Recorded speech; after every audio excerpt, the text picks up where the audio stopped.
नमस्कार स्टूडेंट्स, आपका अपने चैनल पे स्वागत और अभिनंदन है। आज अपना जो चैप्टर है वो अपने राजस्थान में स्वतंत्रता आंदोलन एवं प्रमुख जननायक।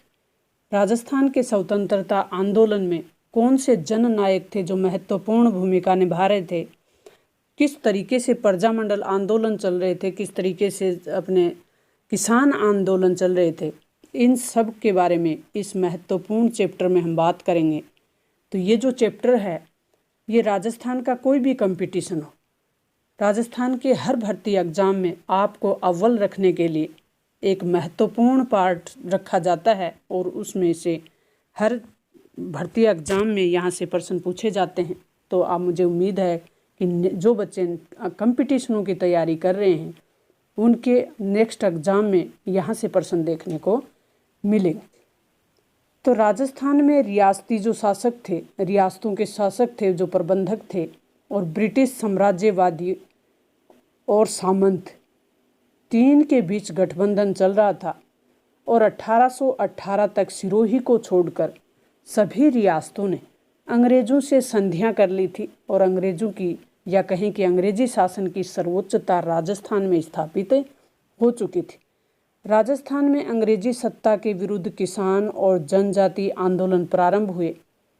प्रमुख जो जातियां थी, धाकड़, मीणा, गरासिया, भील समुदाय के लोग भाग ले रहे थे।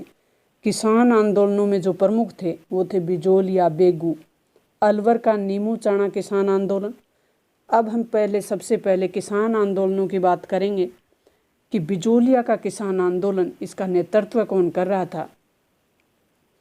तो बिजोलिया किसान आंदोलन पथिक जी के नेतृत्व में विजय सिंह पथिक, जो कि यूपी से संबंध रखते थे, साधु सीताराम दास, इनके नेतृत्व में चल रहा था।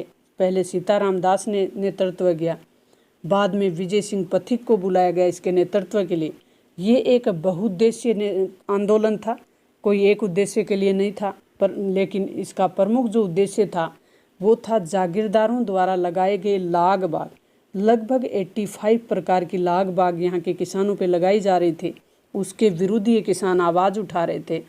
और प्रथम कदम के रूप में किसानों ने जागीरदारों के विरुद्ध शिकायत महाराणा से करने का निर्णय लिया और इसके लिए चयन किया, वो थे नानजी और ठाक जी पटेल। इनको नेतृत्व के लिए चयनित किया और महाराणा से मिलने के लिए, और उदयपुर के महाराणा के पास इनको भेजा गया, लेकिन महाराणा ने कोई संतोषजनक समाधान नहीं निकाला। दूसरी ओर जागीरदारों ने, दोनों जो पटेल थे, नानजी और ठाक जी, इनको जागीर से निष्कासित कर दिया और इनसे आंदोलन, इस घटना से आंदोलन और अधिक उग्र हो गया और मोहन सिंह मेहता ने बिजोलिया किसान आंदोलन के समझौते, यानी वहाँ की किसान और जो शासक थे उनके बीच समझौता करवाकर इस समस्या का समाधान किया। तो मोहन सिंह मेहता, फैक्ट ध्यान रखें आप। चलते हैं नेक्स्ट किसान आंदोलन की तरफ। दूसरा किसान आंदोलन है हमारा बेगू किसान आंदोलन। बिजोलिया किसान आंदोलन की सफलता से प्रेरित होकर बेगू के किसान, बेगू बूंदी में किसानों ने भी ठिकानेदारों के जो अत्याचार हो रहे थे उसके विरुद्ध आंदोलन शुरू कर दिया। इधर राजस्थान सेवा संघ के सदस्यों ने भी इसमें सदस्य, जिनमें विजय सिंह पथिक, माणिकलाल वर्मा और राम नारायण चौधरी, ये तीन नेता थे। विजय सिंह पथिक, माणिकलाल वर्मा और जय नारायण चौधरी। इनके प्रयासों से बेगू किसान आंदोलन के किसानों की समस्याएं सुलझाने का प्रयास किया गया और जागृति का संचार भी हुआ। अंत में ठिकाना और किसानों के बीच मध्य समझौता हो गया, जिसमें किसानों की अधिकतर मांगों को स्वीकार कर लिया गया, जैसे अनेक लाग बाग कम कर दी और बेगार प्रथा पर रोक लगा दी गई। बेगार प्रथा उस समय, तत्कालीन समय में बहुत ज़्यादा प्रचलित थी। बेगार का मतलब होता है बिना कुछ श्रम के बदले श्रम करवाया जाता है, बिना कुछ दिए श्रम करवाया जाता है, उसे बेगार कहा जाता है। तो अलवर का किसान आंदोलन, नीमू चाराना कांड। अलवर राज्य में भी जन जागृति का प्रारंभ किसान आंदोलन से हुआ। जंगली सूअरों की समस्या थी, तत्कालीन समय में जंगली सूअरों से दुखी होकर किसानों ने आंदोलन चलाया। महाराणा से समझौता करके किसानों को मारने का आदेश दिया गया। बाद में राज्य के किसानों ने लगान वृद्धि के लिए विरोध किया, तो नीमूचाणा गांव में एक सभा का आयोजन किया विरोध करने के लिए, लगान का विरोध करने के लिए। तो सैनिकों ने गांव छोड़कर जाने वाले लोगों पे गोलियां चला दी, जिससे सैकड़ों स्त्री पुरुष और बच्चे शहीद हो गए। महात्मा गांधी ने इस हत्याकांड का विरोध किया और अंग्रेजी शासन के अत्याचारों का विरोध करने के कारण उन पर दबाव बढ़ा। उन्होंने अलवर के महाराजा के साथ मिलकर किसानों से समझौता किया और इसके अलावा मारवाड़, शेखावाटी, जयपुर, हाड़ौती के किसानों ने भी राज्य में होने वाले अत्याचारों का विरोध किया और वहाँ भी छोटे मोटे आंदोलन हुए। अब हम बात करेंगे जनजाति आंदोलन, जिनमें प्रमुख है भगत आंदोलन और एकी आंदोलन। तो पहले हम भगत आंदोलन की बात करेंगे कि भगत आंदोलन क्या। जनजाति आंदोलनों में प्रमुख था भगत आंदोलन और एकी आंदोलन। पहले हम भगत आंदोलन की बात करेंगे। डूंगरपुर बांसवाड़ा के भीलों और गरासियों के बीच साधु गोविंद गिरी, आप ये फैक्ट याद रखें, भगत आंदोलन चलाया। इन्होंने भीलों को धर्म और सत्य के मार्ग पे चलने के लिए कहा, धूनी और निशान की पूजा करने के लिए कहा। उन्होंने लोगों में घूम घूम कर पढ़ना सिखाने का प्रयास किया, मद्यपान से दूर रहने के लिए प्रेरित किया। लेकिन वहाँ के शासकों और अंग्रेजी शासन को ये नागवार गुजर रहा था। इस प्रकार डूंगरपुर और गुजरात की सीमा के ईडर और विजयनगर के अलावा मालवा के भी लोग भी संप सभा में आना शुरू हो गए और संगठित होकर भगत आंदोलन से जुड़ गए। स्थानीय सरकार और जो अंग्रेजी शासन था, उन्होंने इस भगत आंदोलन को गंभीर समस्या माना और इसको जागृति हो रही थी भीलों की, इसको अंग्रेजी शासन चिंतित हो गए। इससे दोनों पक्षों ने संगठित होकर इसे दबाने का प्रयास किया और इसका परिणाम ये हुआ कि 1913 में मानगढ़ हत्याकांड हुआ और 1913 में अश्विन शुद्धि पूर्णिमा का दिन था और मानगढ़ की पहाड़ी पर गोविंद गिरी के हवन का कार्यक्रम चल रहा था। लोग नारियल लेकर आ रहे थे। उन लोगों पर, या कहे कि निर्दोष लोगों पर गोलियां चलवा दी और 1500 से अधिक लोग शहीद हो गए। गोविंद गिरी को गिरफ्तार कर लिया गया और फांसी की सज़ा सुनाई गई, लेकिन बाद में इनकी सज़ा को कम कर दिया गया और इन्हें रिहा कर दिया। एक ही आंदोलन देखेंगे हम। मेवाड़ के भीलों ने मोतीलाल तेजावत के नेतृत्व में एक ही आंदोलन चलाया था इन पे होने वाले अत्याचारों के विरुद्ध। तेजावत ने आदिवासियों के दुखों का अंत करने की प्रतिज्ञा ली और उन्होंने अपने परिवार और जीवन की जो सुख सुविधाएं थी उनको त्याग दिया कि मैं कैसे भी करके आदिवासियों के दुखों को दूर करूं। इन्होंने मार्तकुंडिया, ये खुद आदिवासी नहीं थे हालांकि, यह आप ध्यान रखें, मातृकुंडिया नामक, जो कि चित्तौड़गढ़ में है, इस स्थान से वैशाख पूर्णिमा के दिन एक मेला लगता है। वहाँ जाकर किसानों से संपर्क किया और गांव में पंचायतों का वर्चस्व स्थापित करने का प्रयास किया। लोगों ने एकता स्थापित करने के लिए आंदोलन भी प्रारंभ कर दिया। उनका यह आंदोलन एक ही आंदोलन के नाम से जाना जाता है और एक ही आंदोलन के उद्देश्य था कि भारी जो भरकम लगान और बेगार से किसानों को मुक्त करवाया जाए। झाड़ोल, कोटड़ा और फलासिया जो क्षेत्र है, झाड़ोल, कोटड़ा, फलासिया, उदयपुर के आसपास का क्षेत्र है, उसमें भीलों को एक किया गया और एक ही आंदोलन से जोड़ा। इसके अलावा आप ये भी फैक्ट याद रखें, सिरोही के भील और गरासियों को भी शामिल किया गया इसमें। तो उदयपुर और सिरोही के भील और गरासिया इसमें शामिल थे एक ही आंदोलन में। इससे प्रेरित होकर अलवर और जयपुर के मीणाओं ने भी अपने अधिकारों के लिए आंदोलन किया। अब हम देखेंगे प्रजामंडल आंदोलन कि स्वतंत्रता आंदोलन चल रहा था भारत में। जब स्वतंत्रता आंदोलन चल रहा था, देश की आज़ादी के लिए आंदोलन चल रहा था, राजस्थान में प्रजा का एक मंडल बनाकर, हर रियासत में प्रजा का मंडल बनाया गया और जन जागृति का प्रयास चल रहा था। किसानों के आंदोलन चल रहे थे, तो अंग्रेजी शासन से मुक्त होने का ये प्रयास चल रहा था सब कुछ। 1938 में हरिपुरा कांग्रेस अधिवेशन चल रहा था। हरिपुरा अधिवेशन का नेतृत्व कौन कर रहे थे? यह आप कमेंट बॉक्स में बताएं। 1938 में हरिपुरा अधिवेशन का नेतृत्व किसने किया था, अध्यक्षता किसने की थी।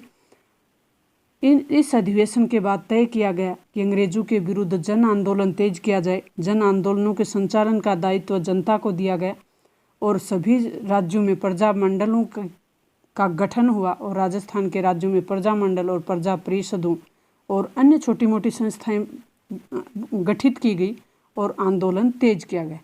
राजस्थान की इन संस्थाओं ने भी स्वतंत्रता आंदोलन में महत्वपूर्ण भूमिका निभाई, जिनमें प्रमुख हैं मेवाड़ प्रजा मंडल। मेवाड़ प्रजा मंडल की स्थापना माणिक लाल वर्मा के नेतृत्व में उदयपुर में 24 अप्रैल 1938 को होती है और इसकी अध्यक्षता बलवंत सिंह मेहता करते हैं।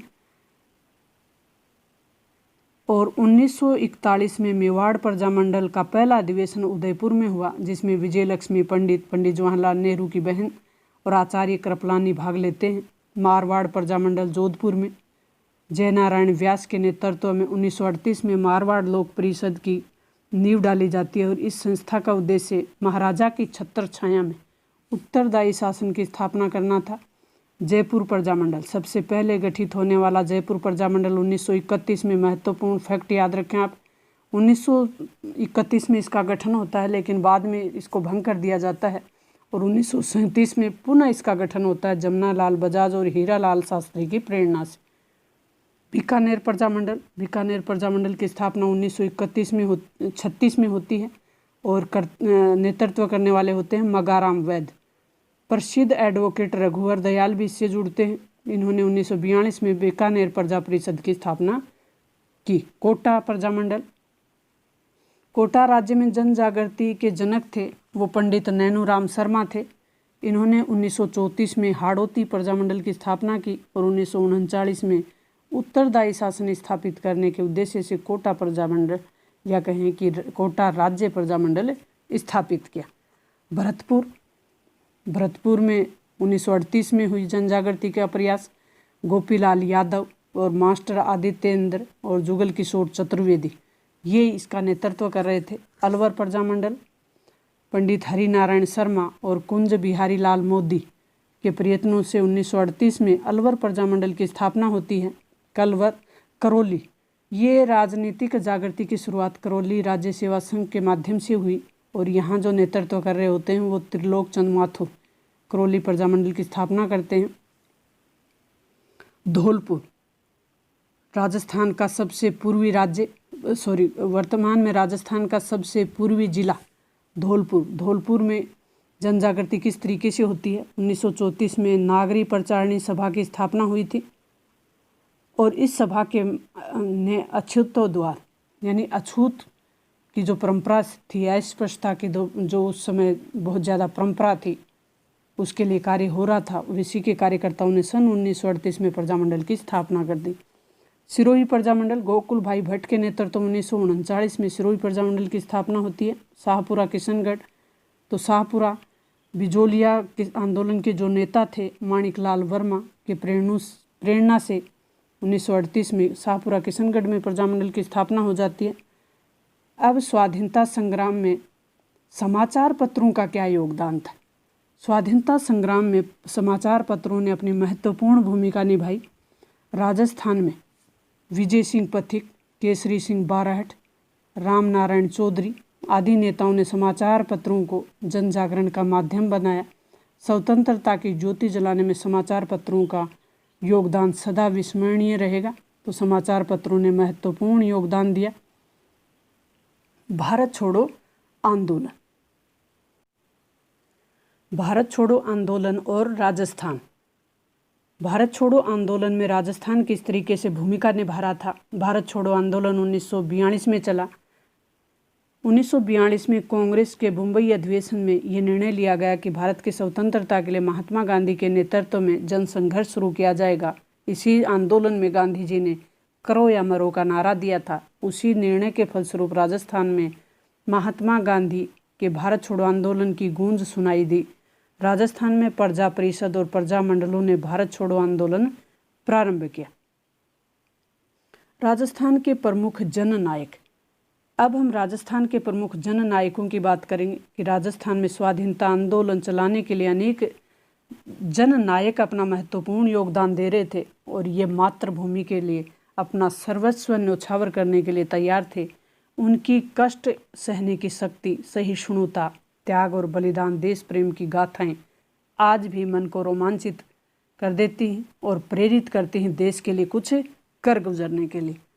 तो ये जो आप विद्यार्थी जो वर्तमान में इसको देख रहे हैं, वो सब इसी एज में हैं जो देश के लिए कर गुजरने की क्षमता रखते हैं। तो उन्हीं के लिए प्रयास हो रहा। राजस्थान के ऐसे प्रमुख जननायकों के लिए हम बात करेंगे कि किस तरीके से देश को आज़ाद कराने के लिए इन वीर सपूतों ने अपना सर्वस्व बलिदान कर दिया। आज हमें कुछ बलिदान करने की ज़रूरत नहीं है। आज हम किसी दूसरे देश के गुलाम नहीं हैं। उन महान व्यक्तित्वों की वजह से हम आज स्वतंत्र हैं और स्वतंत्रता की सांस ले रहे हैं। तो आप समाज के लिए कुछ ऐसा करिए ताकि आने वाली पीढ़ियां आपको याद करें, देश और समाज के विकास में योगदान दें। जो नीति निर्माता वर्तमान में जो नीति निर्माण का काम चल रहा है, वहाँ उस सीट पे जाके आप बैठें। मुझे उम्मीद है कि आप में से बहुत से बच्चे कल को प्रशासनिक सेवा में जाने वाले हैं। तो त्याग, जो सपने हमारे हैं तो त्याग भी हमारा होगा। तो इसके लिए हमें सोकर सपने नहीं देखने, सपने वो होते हैं जो सोने नहीं देते। अर्जुन लाल सेठी, पहला नाम है अर्जुन लाल सेठी। अर्जुन लाल सेठी का जन्म सितंबर 1880 में जयपुर में होता है और उन्होंने 1907 में जयपुर में वर्धमान विद्यालय की स्थापना की। महत्वपूर्ण फैक्ट याद रखें, राठी जी को संस्कृत, अंग्रेजी, फारसी, अरबी आदि भाषाओं का अच्छा ज्ञान था। तत्कालीन जयपुर के महाराजा ने इन्हें राज्य का प्रधानमंत्री बनाने की पेशकश की, किंतु राष्ट्र प्रेम के कारण इन्होंने ये कहते हुए इनकार कर दिया कि अर्जुन लाल नौकरी करेगा तो देश की सेवा कौन करेगा, या कहें कि अंग्रेजों को देश से बाहर कौन निकालेगा। वर्तमान में ऐसे युवाओं की ज़रूरत है जो देश में बढ़ते हुए भ्रष्टाचार और अन्य कई समस्याओं से निपटने के लिए अर्जुन लाल जैसे सपूतों की ज़रूरत है। उन्होंने अजमेर को अपना कार्यक्षेत्र बनाया और सविनय अवज्ञा आंदोलन में भाग लेकर हिंदू मुस्लिम एकता के लिए काम किया। वे निरंतर क्रांतिकारी गतिविधियों से जुड़े रहे। दिसंबर 1941 में उनका निधन हो गया। जमना लाल बजाज, दूसरा महान व्यक्तित्व जमना लाल बजाज, जिनकी बात हम करेंगे। गांधी जी के अनुयायी जमना लाल बजाज का जन्म नवंबर 1989 यानी 89 में होता है। जमना लाल बजाज विचारों से पूरे राष्ट्रवादी थे। इन्होंने आंदोलन में सक्रिय भागीदारी के कारण ये कई बार जेल गए। गांधी जी ने जब नवजीवन साप्ताहिक का हिंदी संस्करण प्रारंभ किया, इन्होंने समूचा वित्तीय भार उठा लिया था जमना लाल बजाज ने। इन्होंने अंग्रेजों द्वारा दिए गए राय बहादुर का खिताब वापस कर दिया था। गांधी जी के आग्रह पर वे जीवन के अंतिम दिनों तक गौ सेवा में लगे रहे और फरवरी 1942 में इनका निधन हो गया। तीसरा महान व्यक्तित्व है माणिकलाल वर्मा। माणिकलाल वर्मा का जन्म बिजोलिया ठिकाने में हुआ था और बिजोलिया आंदोलन में भी इन्होंने महत्वपूर्ण भूमिका निभाई थी। विजय सिंह पथिक और साधु सीताराम दास के साथ, वो हमने पीछे देख लिया। वर्मा जी ने अपना प्रारंभिक जीवन अध्यापक के रूप में शुरू किया था, किंतु पथिक जी के संपर्क में आने के बाद वे बिजोलिया में सामंती शोषण उत्पीड़न के विरुद्ध आंदोलन में जुट गए थे और वे एक अच्छे कवि और गायक भी थे। बिजोलिया किसान आंदोलन के समय जुड़ी सभाओं में जब वे अपनी ओजस्वी शैली में गाते थे तो हताश और निराश मन में भी उत्तेजना का संचार हो जाता था। स्वतंत्रता प्राप्ति के बाद वे वृहत राजस्थान के प्रधानमंत्री बने थे और आजीवन शोषित और पीड़ित व्यक्तियों की सेवा करते रहे। सन 1969 में 69 में इनका निधन हो जाता है। नेक्स्ट हमारे महान व्यक्तित्व हरिभाऊ उपाध्याय। हरिभाऊ उपाध्याय का जन्म तत्कालीन ग्वालियर राज्य में, जो कि मध्य प्रदेश में है वर्तमान में, मोरासा गांव में होता है 1893 को। 1920 और 1925 तक वे गांधी जी के सानिध्य में रहते हैं, यानी गांधी जी के साथ रहते हैं। सन 1926 में वो राजस्थान आ गए। यहाँ आने के बाद वे यहाँ की राजनीतिक, सामाजिक और सांस्कृतिक साहित्यिक गतिविधियों में संलग्न हो जाते हैं और 1927 में हटुंडी अजमेर में एक गांधी आश्रम की स्थापना करते हैं। महत्वपूर्ण फैक्ट याद रखें, गांधी आश्रम हटुंडी 1927 में। गांधी जी के आदेश पर वे नमक सत्याग्रह में भाग लेकर जेल गए। आज़ादी के पश्चात अजमेर मेरवाड़ा के मुख्यमंत्री रहे। महत्वपूर्ण फैक्ट है, अजमेर मेरवाड़ा के मुख्यमंत्री हरिभाऊ उपाध्याय रहे, क्योंकि अजमेर मेरवाड़ा केंद्र शासित प्रदेश था। ये हमने राजस्थान एकीकरण में देख लिया। जो बच्चे चैनल पर नए हैं वो अपने दोस्तों को शेयर करें और चैनल को सब्सक्राइब कर लें, ताकि महत्वपूर्ण और जो ऑथेंटिक कंटेंट अपना चल रहा है वो आप तक तुरंत पहुंच जाए। अजमेर का वृद्ध राजस्थान में विलय होने के बाद राजस्थान के मंत्रिमंडल में मंत्री बनते हैं और सन 1972 में इनका निधन हो जाता है। गोकुल भाई भट्ट। गोकुल भाई भट्ट का जन्म सन 1899 में सिरोही राज्य में हाथल ग्राम में होता है। ये आप महत्वपूर्ण फैक्ट याद रखें। इन्होंने स्वतंत्रता आंदोलन में विदेशी वस्त्रों की होली जलाई, नमक सत्याग्रह, मद पान निषेध और धरना आदि गतिविधियों का नेतृत्व किया। इन्होंने सिरोही राज्य प्रजामंडल की स्थापना की। ये देशी राज्य परिषद के अध्यक्ष भी रहे और इनका निधन जयपुर में 1986 में हुआ। जय नारायण व्यास, जो कि राजस्थान के मुख्यमंत्री भी रहते हैं और कई समाचार पत्रों का संपादन ये करते हैं। एक महान व्यक्तित्व, महान शख्सियत जय नारायण व्यास की बात करेंगे। इनके नाम पे राजस्थान के जोधपुर में जय नारायण यूनिवर्सिटी है, एक बड़ी यूनिवर्सिटी। राजस्थान के प्रमुख स्वतंत्रता सेनानी जय नारायण व्यास का जन्म 1899 को जोधपुर में होता है। इन्होंने सामंती और सामंतशाही की जो उस समय प्रथा थी उसके खिलाफ लोगों से आह्वान किया। उन्होंने जागीरदारी प्रथा की समाप्ति के साथ रियासतों में उत्तरदायी शासन के लिए भी आवाज़ उठाई। सन 1927 में तरुण राजस्थान संपादन किया। तरुण राजस्थान नाम की पत्रिका थी, उसका संपादन किया। 1951 से 1954 तक ये मुख्यमंत्री रहते हैं राजस्थान के। जीवन पर्यंत राजनीति में सक्रिय रहते हुए जनता की सेवा में लगे रहते हैं और 1963 में इनका निधन हो जाता है। और महान शख्सियत बलवंत सिंह मेहता के बारे में बात करेंगे। ये 1900 में उदयपुर में इनका जन्म होता है और मेवाड़ प्रजामंडल के प्रथम अध्यक्ष थे। अनेक बार उदयपुर में सत्याग्रह चलाते हुए गिरफ्तार होते हैं और वे क्रांतिकारियों के सहयोगी रहे। इन्होंने हल्दी घाटी में बम बनाने की प्रक्रिया स्थानीय युवकों को सिखा दी और उन्होंने आदिवासी क्षेत्रों में विकास के लिए महत्वपूर्ण योगदान दिया। वे भारतीय संविधान निर्मात्री समिति के भी सदस्य रहे। संविधान निर्माण में राजस्थान का क्या योगदान रहा, कौन कौन से महान व्यक्तित्व संविधान निर्माण में शामिल हुए, इस पे सेपरेट वीडियो बनाया जा चुका है। आप चैनल पे नए हैं तो चैनल को सब्सक्राइब कर लें ताकि आपके पास हर एक वीडियो पहुंच जाए और नोटिफिकेशन दबा लें। जनवरी 2003 में उनका उदयपुर में निधन हो जाता है। अब है भोगीलाल पांड्या। भोगीलाल पांड्या का जन्म सन 1904 को डूंगरपुर में हुआ। भोगीलाल पांड्या का संबंध कहाँ से है? डूंगरपुर से। महत्वपूर्ण फैक्ट अपना, 15 वर्ष की आयु में डूंगरपुर में इन्होंने एक विद्यालय की स्थापना की थी। बाद में इन्होंने बच्चों और प्रौढ़ यानी एक उम्र के बाद पढ़ने के लिए पाठशाला स्थापित की। बागड़ सेवा मंदिर के नाम से विद्यालय प्रसिद्ध है। बागड़ सेवा मंदिर की स्थापना किसने की? भोगीलाल पांड्या ने। आप ये महत्वपूर्ण फैक्ट याद रखें, बागड़ सेवा मंदिर।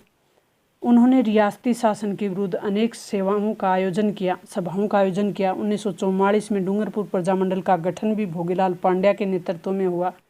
राजस्थान के मंत्रिमंडल में वे मंत्री रहे और राजस्थान खादी ग्रामोद्योग, खादी के लिए जो काम करता है बोर्ड, उसके भी अध्यक्ष रहे। वे एक सत्यनिष्ठ, निष्ठावान और लोक सेवा के लिए पूर्णतः समर्पित गांधी युग के जीवंत प्रतीक के रूप में जाने जाते। मास्टर आदित्यानंद का जन्म सन 1907 में भरतपुर जिले में हुआ। इन्होंने अध्यापन कार्य के साथ साथ छात्रों में राष्ट्रीय भावना को जागृत करने का भी कार्य किया। वे 1942 में भारत छोड़ो आंदोलन में भाग लेने के कारण गिरफ्तार हो जाते हैं और 1954 से 60 तक राज्यसभा के सदस्य रहे। वे राजस्थान के विधानसभा के सदस्य और मंत्री दोनों रहे। प्रमुख क्रांतिकारी अमर शहीद केसरी सिंह बारहट, एक महान व्यक्तित्व है जो अपने स्वतंत्रता के लिए सब कुछ न्योछावर करने वाले केसरी सिंह बारहट। केसरी सिंह बारहट का जन्म 1872 में मेवाड़ राज्य की शाहपुरा रियासत राजस्थान का ऐसा कोई भर्ती एग्ज़ाम नहीं है जिसमें राजस्थान का एक महत्वपूर्ण पार्ट नहीं हो, क्योंकि राजस्थान का एक महत्वपूर्ण पार्ट रखा जाता है, वो चाहे कोई भी भर्ती बोर्ड करवा रहा हो, आरपीसी जैसी एडमिनिस्ट्रेटिव सर्विस आरएस का भर्ती एग्ज़ाम कराने वाली संस्था हो, या कहीं की फर्स्ट ग्रेड सेकंड ग्रेड हो, या पुलिस की भर्ती कराने वाली कोई संस्था हो, आरएसएस भी जैसा बोर्ड हो, कर्मचारी बोर्ड हो, सब में राजस्थान का एक महत्वपूर्ण पार्ट रखा जाता है। और उस पार्ट का मकसद ये है कि आप प्राथमिकता में रहें। राजस्थान की भर्तियों में अब इतनी अधिक भर्तियां आई हुई हैं, जो बच्चे कंपटीशन की तैयारी कर रहे हैं वो कंपटीशनों में अपनी जान लगा दें, या तो जान लगा दें या जाने दें। आप इसको फॉलो करें, टाइम वेस्ट ना करें, क्योंकि छोटे लक्ष्य के लिए जीना जीवन का अपमान है। तो सपने देखें, ऐसे सपने देखें जो खुली आँखों से हों, जो अपने को सोने नहीं दें। इस प्रकार के सपने आप देखें, क्योंकि आप एक युवा पीढ़ी हो। देश का भविष्य, समाज का भविष्य, आपके परिवार का भविष्य आपके हाथों में है। आपके सपने सुनहरे होंगे, त्याग भी आपका ही होगा।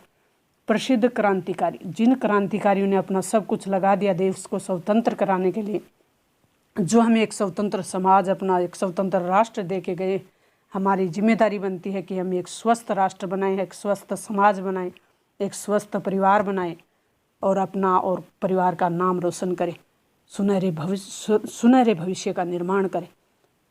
कवि भी थे ये केसरी सिंह बारहट, और अपना सारा जीवन राष्ट्र के लिए समर्पित कर दिया। इन्होंने मेवाड़ के महाराणा फतेह सिंह को चेतावनी री चुंगटिया, महत्वपूर्ण फैक्ट, महाराणा फतेह सिंह और चेतावनी री चुंगटिया नामक एक सोरठा लिखा। जो चेतावनी रे चुंगटिया क्या है? एक सोरठा है। लॉर्ड कर्जन के दरबार में जा रहे थे महाराणा फतेह सिंह, तो उनको रोकने के लिए चेतावनी रा चुंगटिया लिखा गया था। क्रांतिकारी प्रताप सिंह बारहट इन्हीं के पुत्र थे। इनका समस्त परिवार राजस्थान के स्वतंत्रता आंदोलन में न्योछावर हो गए। ऐसे ऐसे लोग थे। हम तो सिर्फ पढ़ रहे हैं। प्यारे विद्यार्थियों, आपको सिर्फ पढ़ाई में जोर आ रहा है। इन महान व्यक्तित्व, इन महान इंसानों ने अपना सब कुछ बलिदान कर दिया देश को स्वतंत्र कराने के लिए। आपको कुछ नहीं करना, सिर्फ पढ़ना है। आप धैर्य के साथ सरल और सहज तरीके से पढ़ते जाएं। एक दिन आप एक महान व्यक्तित्व जरूर बन जाएंगे, जो आने वाली पीढ़ियां आपको याद करेंगी। राव गोपाल सिंह खारवा के प्रमुख क्रांतिकारी थे। वे गुप्त सैनिक संगठन वीर भारत सभा से जुड़े हुए थे। राव गोपाल सिंह का मुख्य कार्य क्रांतिकारियों के लिए अस्त्र शस्त्र की व्यवस्था करना था, और क्रांतिकारियों ने फरवरी 1915 में समस्त भारत में एक ही दिन सशस्त्र क्रांति करने का निर्णय किया था। अजमेर नसीराबाद पे कब्जा करने का उत्तरदायित्व गोपाल सिंह खैरवा को ही दिया गया था।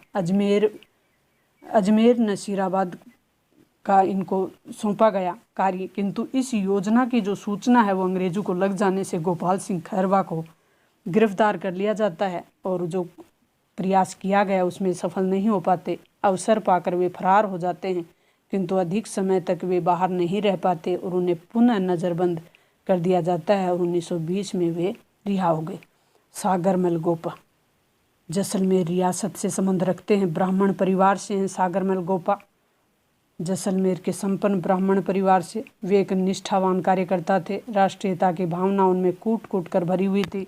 उन्होंने तत्कालीन शासकों की गलत नीतियों का डटकर विरोध किया और अखिल भारतीय देशी राज्य परिषद के अधिवेशन में भाग लेकर क्रांतिकारी गतिविधियों को जारी रखा। ऐसे योग आंदोलन में भी सागरमल गोपा ने सक्रिय रूप से भाग लिया। इन्हें सन 1941 में, महत्वपूर्ण फैक्ट याद रखें, 1941 में राजद्रोह का आरोप लगा दिया जाता है और जेल में डाल दिया जाता है और कठोर यातनाएं दी जाती हैं, और 1946 में शहीद हो जाते हैं सागरमल गोपा। प्रताप सिंह बारहट अमर शहीद प्रताप सिंह बारहट ठाकुर केसरी सिंह बारहट के पुत्र थे। लॉर्ड होर्डिंग्स के जुलूस पर इन्होंने बंग फेंका था और तब ये बंदी बना लिए गए। 1918 को मात्र 22 वर्ष की आयु में ये शहीद हो गए। जिससे अन्य कोई माँ ना रोए। ये प्रताप सिंह बारहट के शब्द थे। प्रताप सिंह बारहट को अंग्रेज़ों के द्वारा कहा गया कि बरेली जेल थी बरेली, उसमें प्रताप सिंह बारहट को राज बताने के लिए कहा गया कि आप हमें राज बता दीजिए तो हम आपको छोड़ देंगे। उस समय चार्ल्स क्वींसलैंड ने ये कहा कि तुम्हारी माँ तुम्हारे लिए रो रही है, तुम राज बता दोगे तो हम तुम्हें फ्री कर देंगे, छोड़ देंगे। तब प्रताप सिंह बारहट ने जवाब दिया कि मेरी माँ तो एक ही रोएगी, लेकिन अगर मैंने आपको राज बता दिया तो बहुत सी माएँ रोएंगी, तो इससे अच्छा है कि मेरी एक ही माँ रोए, सैकड़ों माँ न रोए। इस तरीके के शब्द थे प्रताप सिंह बारहट। प्रताप सिंह बारहट केसरी सिंह बारहट के पुत्र थे। रूपा जी और करपा जी।